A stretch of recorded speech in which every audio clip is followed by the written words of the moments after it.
मैं ऐसी 5 सूत्र बता रहा हूं।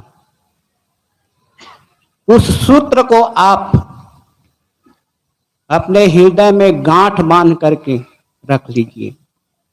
अगर हम जीवन में सुख चाहते हैं, शांति चाहते हैं, परिवार में स्वर्ग देखना चाहते हैं, अपने जीवन में स्वर्ग देखना चाहते हैं, तो इस 5 सूत्र को याद रखिए।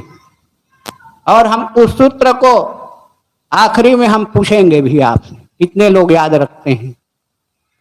तो पहला सूत्र है, दिमाग को ठंडा रखिए। दूसरा है, जेब को गर्म रखिए। तीसरा है, जुबान को नरम रखिए। चौथा है, आंख में शर्म रखिए। और 5वां है, दिल में रहम रखिए।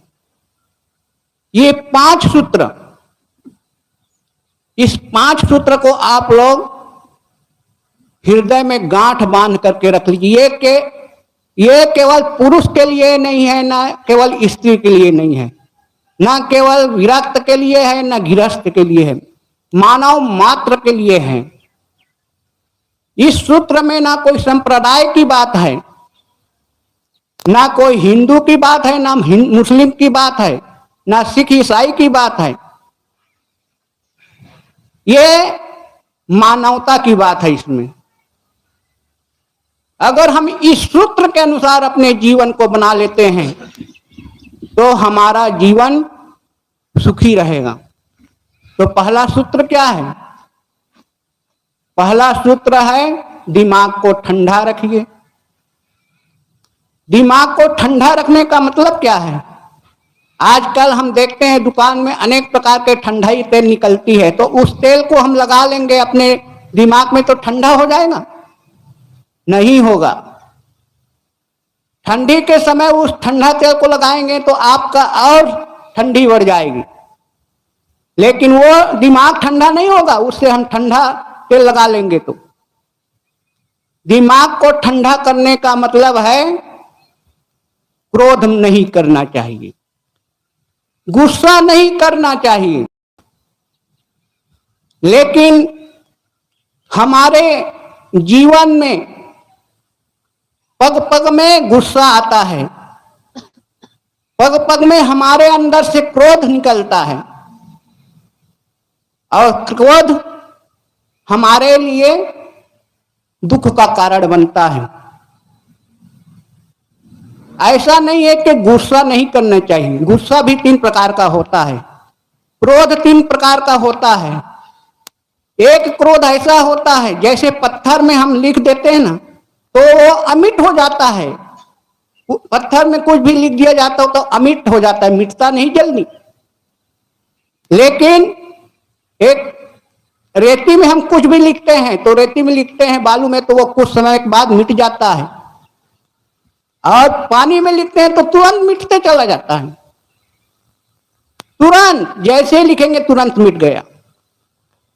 इसी प्रकार हमको गुस्सा करना है, लेकिन कैसे करना चाहिए? उस पानी में लिखे लकीर के समान माता जो है बच्चे के लिए गुस्सा करता है, तो वो गुस्सा, उनका गुस्सा जो है अमिट रहता है, मिट जाता है। उसका गुस्सा बच्चे के प्यार के लिए होता है, ना कि उसके बैर करने के लिए है। उस मां का गुस्सा उस बच्चे के प्यार से जुड़ा है। लेकिन अगर हम किसी पड़ोसी से या गांव से किसी जमीन को लेकर विवाद हो जाता है तो वह विवाद में जो गुस्सा व क्रोध होता है वो अमिट रहता है, और उससे हम इतना व्यवहार खराब कर लेते हैं कि बोलना चालना सब बंद कर देते हैं। ऐसे गुस्सा हमारे लिए दुख का कारण ही है। इसलिए आप अंदर से क्रोध मत करिए, क्रोध का त्याग करिए। सास जो है बहू को कुछ कह देता है तो बहू को चाहिए कि वह सहन कर ले, गुस्सा ना करे। क्रोध ना करें, उसका जवाब क्रोध से ना दें, उलझ कर ना दे, तो हमारे जीवन में शांति रहेगी, हमारे जीवन में सुख रहेगा, हमारे परिवार में स्वर्ग रहेगा। तो पहली बात है दिमाग को ठंडा रखना है। किसी के प्रति क्रोध मत करिए, किसी के प्रति गुस्सा मत करिए।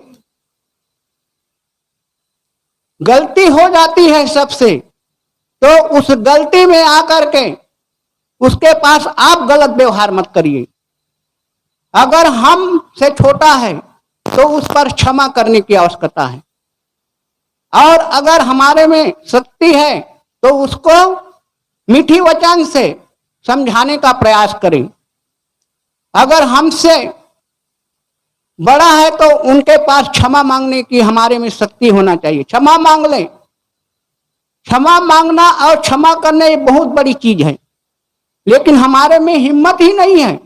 हम गलती करते हुए भी हम गलती को स्वीकार नहीं करते हैं, इसलिए आदमी जो है दुखी रहता है। तो पहली बात है, पहली सूत्र है क्रोध नहीं करना चाहिए। दूसरा सूत्र क्या है? जेब को गर्म रखना चाहिए। ये जेब को गर्म करने का मतलब क्या है? मतलब हमेशा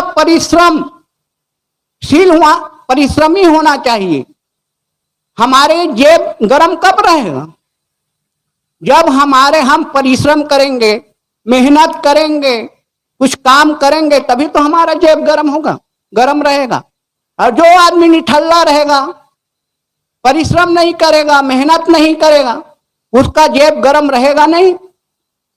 वो दिनों दिन गरीबी अवस्था में चला जाएगा। इसलिए हमको निठल्ला नहीं रहना है, कुछ ना कुछ अपने जीवन यापन के लिए मेहनत करना ही है, परिश्रम करना चाहिए। कितने लोग हैं जो रिटायर तो हो जाते हैं, लेकिन रिटायर होने के बाद जब तक नौकरी में रहते हैं तो उसका जीवन तो बहुत बढ़िया गुजरता है, लेकिन जब वो रिटायर होकर के घर में बैठते हैं तो उसको चैन नहीं मिलता है, क्योंकि उसके पास काम नहीं रहता है। लेकिन काम हमको खोज ही लेना चाहिए, कुछ ना कुछ काम अपने घर में भी करना चाहिए। अगर हम काम करेंगे, अपने को परिश्रमी बना के रखेंगे, तो हमारा शरीर भी अच्छा रहेगा, हमारे अंदर किसी भी प्रकार के रोग नहीं आएगा। लेकिन हम निठल्ला होकर के घूमेंगे, बैठे रहेंगे, तो हमारा शरीर भी बिगड़ जाएगा। इसलिए दूसरी बात है जेब को गर्म रखना, परिश्रमवान रहना। अपने परिवार को चलाने के लिए हमें इतना परिश्रम करना चाहिए। और परिश्रम कैसे करें? ईमानदारी पूर्वक। ऐसा नहीं कि हम परिश्रम करें तो उसमें 2 नंबर का धंधा करके, छल करके, कपट करके परिश्रम करें, वो बेकार परिश्रम हो जाएगा। ईमानदारी से आप परिश्रम करें। जो ईमानदारी से परिश्रम मेहनत करते हैं उसका फल मीठा होता है। और हम गलत ढंग से परिश्रम करते हैं, छल करके, कपट करके परिश्रम तो कर रहे हैं, लेकिन दूसरे को ठग करके, छल करके परिश्रम कर रहे हैं, तो हमारे लिए दुख का कारण है। इसलिए ईमानदारी से परिश्रम करिए, तो हमारा जो गरीबी है वो भी दूर हो सकता है। तीसरी बात है जुबान को नरम रखिए। जुबान को नरम रखने का है, जुबान से मीठी बात बोलिए, कभी कटु वचन ना कहिए। सामने वाला हमको कटु वचन कह रहा है, हमारी निंदा कर रहा है, तो भी हम उसके कटु को सुन करके, उसके निंदा वचन को सुन करके हमको गुस्सा नहीं होना है। हमें भी अपने जो वचन है उसको मधुर बना लेना चाहिए। अगर हमारा वचन जो है मधुर रहेगा, तो हम मधुर वचन से, मीठी वचन से हम अपने बैरी को भी मित्र बना सकते हैं। लेकिन अगर हमारा वचन मधुर नहीं है, मीठी नहीं है, तो जो हमारा प्रेमी है वो भी शत्रु बन सकता है। अगर हम किसी को हमेशा उलझते हुए वाणी कटु वचन से हम बात करते रहेंगे, गाली से बात करते रहेंगे, तो वो एक दिन हमारा शत्रु भी बन जाएगा। इसलिए हमें वाणी का प्रयोग बहुत विचार करके बोलना चाहिए। मधुर वचन है औषधि, कटुक वचन है तीर, और श्रवण द्वार हो संचरे साले सकल शरीर। ये सदगुरु कबीर साहब कहते हैं मधुर वचन है औषधि, औषधि के समान है, मीठी वाणी औषधि के समान है। तो हम घर में रहते हैं, परिवार में रहते हैं, समाज में रहते हैं, तो हमें मीठी वाणी का प्रयोग करना चाहिए। एक दूसरे के पास बोलते हैं तो मीठी वाणी से बढ़ करके और कोई ऐसी चीज नहीं है। मीठी चीज से, वाणी से बढ़ करके कोई जहर भी नहीं है। हम इस संसार में अनेक प्रकार के विष देखते हैं, जहर देखते हैं, लेकिन सबसे बड़ा जहर क्या है? वाणी। उस वाणी रूपी जहर जब मनुष्य के अंदर प्रवेश करता है तो वो आदमी जो है तिलमिला जाता है और उससे वे द्वेष भाव बना लेता है। इसलिए हमें बहुत विचार करके वाणी का प्रयोग करना चाहिए। और चौथी बात क्या है? आंख में शर्म रखना चाहिए। आंख में शर्म। आजकल हम देखते हैं किसी के अंदर शर्म की बात नहीं है। सब एक दूसरे से ऐसे व्यवहार करते हैं, ऐसे गलत व्यवहार करते हैं कि उसके पास शर्म नाम की कोई चीज ही नहीं रह जाता है। आज हम ऐसी दृश्य देखते हैं, आपस में टीवी में ऐसी दृश्य दिखाई देते हैं, और जो सब देख रहे हैं वहां पर के माता पिता, सास ससुर, भाई बहन सब बैठे हैं और उस ऐसे चित्र को देख रहे हैं। वहां पर कोई शर्म की बात नहीं है। ऐसे नाटक चाटक चित्र को सब मिलकर के देखते हैं, वहां कोई शर्म की बात नहीं है। हमारे अंदर ऐसे गलत दृश्यों को देखने के लिए शर्म रखें। ऐसे गलत दृश्य को ना देखें जिससे हमारा मन जो है, हमारे मन में चंचलता आ जाए, हमारे अंदर गलत संस्कार पैदा हो जाए। ऐसा दृश्य नहीं देखना चाहिए। हमारे अंदर शर्म होना चाहिए।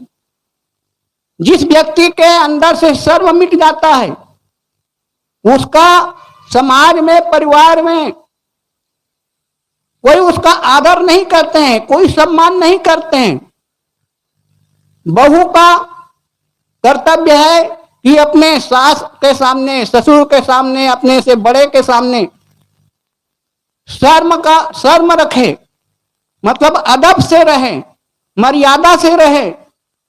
और मर्यादा से रहेंगे, अदब से रहेंगे, अपने आंख में शर्म रखेंगे तो हमारी सब जगह सम्मान रहेगा। लेकिन हम अदब से नहीं रहेंगे, सम्मान मर्यादा पूर्वक नहीं रहेंगे, हमारे आंख में किसी भी प्रकार की शर्म नहीं है, तो हम कहीं सम्मान प्राप्त नहीं कर सकते हैं। हमारी फिर निंदा होना ही है। इसलिए आंख में शर्म रखिए। और अंतिम बात क्या है? अंतिम बात है दिल में रहम रखिए। दिल में रहम, और रहम का अर्थ क्या होता है? दया। अपने अंदर दया की भावना होनी चाहिए।